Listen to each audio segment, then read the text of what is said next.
ಇಷ್ಟೆಲ್ಲ ಆದಮೇಲೂ ಕೂಡ ನಮ್ಮ ಹೋರಾಟವನ್ನು ನಾವು ಯಾವುದೇ ಕಾರಣಕ್ಕೂ ನಿಲ್ಲಿಸಲ್ಲ ಅಂತ ಬಿಜೆಪಿ ಹೇಳಿದೆ. ಮುಖ್ಯಮಂತ್ರಿ ಯಾಕೆ ಕೊಟ್ಟರು ಸೈಟ್ನ ವಾಪಸ್? 14 ಸೈಟ್ಗಳನ್ನು ಯಾಕೆ ವಾಪಸ್ ಕೊಟ್ಟರು?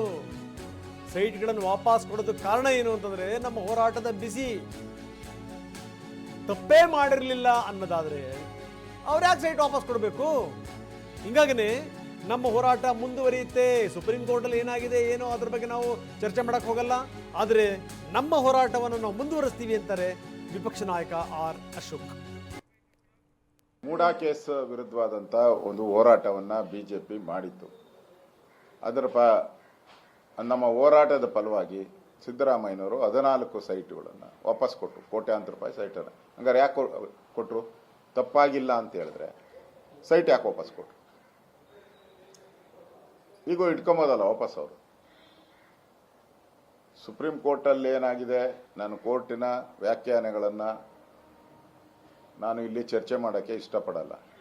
ಕೋರ್ಟ್ ಏನು ಆದೇಶ ಬರುತ್ತೋ ಅದನ್ನು ಪಾಲನೆ ಮಾಡಬೇಕು, ಪ್ರಶ್ನೆನೇ ಇಲ್ಲ. ಆದರೆ ನಾನು ಕಾಂಗ್ರೆಸ್ ಅವರಿಗೆ ಪ್ರಶ್ನೆ ಹಾಕೋದು, ತಪ್ಪು ಮಾಡಿಲ್ಲ ಅಂದರೆ ಸೈಟ್ ಯಾಕೆ ವಾಪಸ್ ಕೊಟ್ಟರು?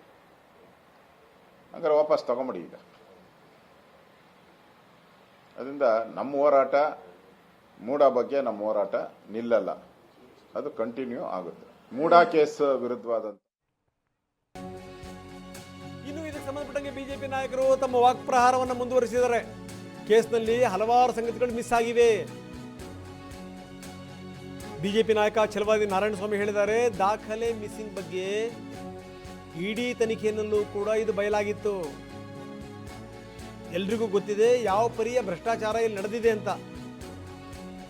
ತೀರ್ಪು ಸರಿಯಾಗಿ ಬರಬೇಕು ಅಂತಂದ್ರೆ ಅದಕ್ಕೆ ಸಾಕ್ಷಿ ಪುರಾವೆಗಳು ಬೇಕು. ಆದರೆ ಸಿಎಂ ಭಾಗಿಯಾಗಿರೋದಕ್ಕೆ ಇದನ್ನು ಒದಗಿಸ್ಲಿಕ್ಕೆ ಆಗಿಲ್ಲ ಅಂತಾರೆ ಛಲವಾದಿ.